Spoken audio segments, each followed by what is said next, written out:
Okay, so we've been talking about all these really awesome things about how you can have great sex, what that involves, how you get there. Now we're going to talk about some of the things that keep you from having great sex with your partner. So, and I wrote down the top 3, and we're going to kind of talk about those individually. But number 1, sexual trauma, and these are not any kind of order, okay? Sexual trauma, self-esteem, and sexual inhibitions. So let's talk about trauma first. You know, how can sexual trauma, either in the past or recently, help you keep you from having great sex with your current partner? Well, because what we tend to do is we tend to put people in categories.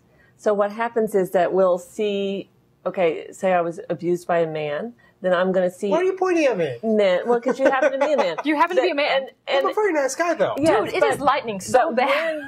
But when we've been hurt by a male, then when we get into contact with a man again, we're going to start to have some of those same feelings that came up when we were hurt by a man in the past.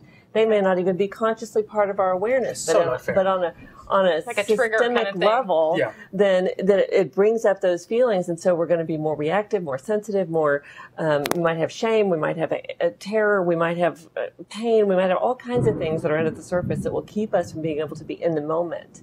You've worked with some women, for example, who will only seem to be able to have relationships with men of a different race. Right, because that the context changes. I'm with whatever color man. Or have sex with women because of that. And likewise, a lot of men who are triggered by women who might have hurt them because men. I was going to say, it goes that way too. That's right. So it's safer to have sex with another man than right. Or they might just shut down their sexuality. Sheep. I don't. Or they might shut down. No, sheep are usually underage. Stay on topic. Or they might shut down their sexuality because they just have feelings that they don't understand. And so they slowly get more and more disconnected, and maybe they just like don't want to be sexual with their wife, and they don't know why. And it's because they've got these unconscious fears that are coming up because they're past history. Whether we know them or not. Whether we know them or not. Whether we recognize them. And we all have something. Right. Because we all have, Right. But being a teenager, it's traumatizing. It's traumatizing. In itself, it's a traumatizing state of being. Childhood is traumatizing. Yes. It is. We've all had dysfunctional childhood. Just the whole thing, the charged atmosphere of being a teenager, and we may not even think of wow.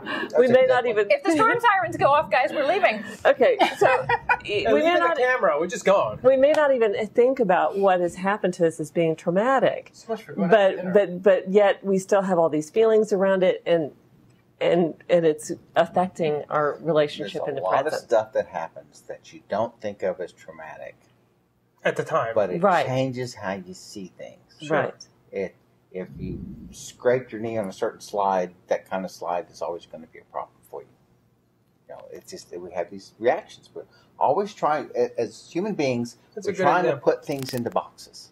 We're trying to understand. Well, we see patterns. So where our brains work. That's how our brain operates. It's these patterns. It's all pattern matching. Right. So the pattern is that when I see a guy with a shirt like that, this happens. Or when I touch a guy, or when a guy touches me. I was going to wear the other shirt anyway. Well, then it felt different. When a woman touches me, or when a woman touches, looks a certain way, has a certain expression on their face, or whatever it is. It can be how they smell. It can be the lights in the room. It can. But the association, a million different things. The instant association. Yes. So if you're in a relationship where you have the openness to say, to actually let yourself go with whatever that emotion is. And I'm having a psychobabble moment.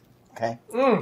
I just realized something, and we may cut this later. I don't know. But I just realized, if she didn't cut it, my whole life, I've been attracted to guys around my height with dark hair, kind of stocky build. But in every situation that I've ever dated or even married, that type of man I've left before he could leave me. Why do you think not that talking is? about me yet. Because that is the exact body type and type of my dad, who left me at an early age.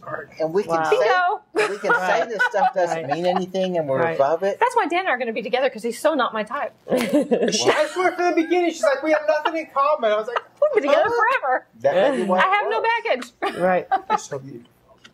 Yeah, that's true. And we all have this stuff. And it does affect our lives. It controls us. Our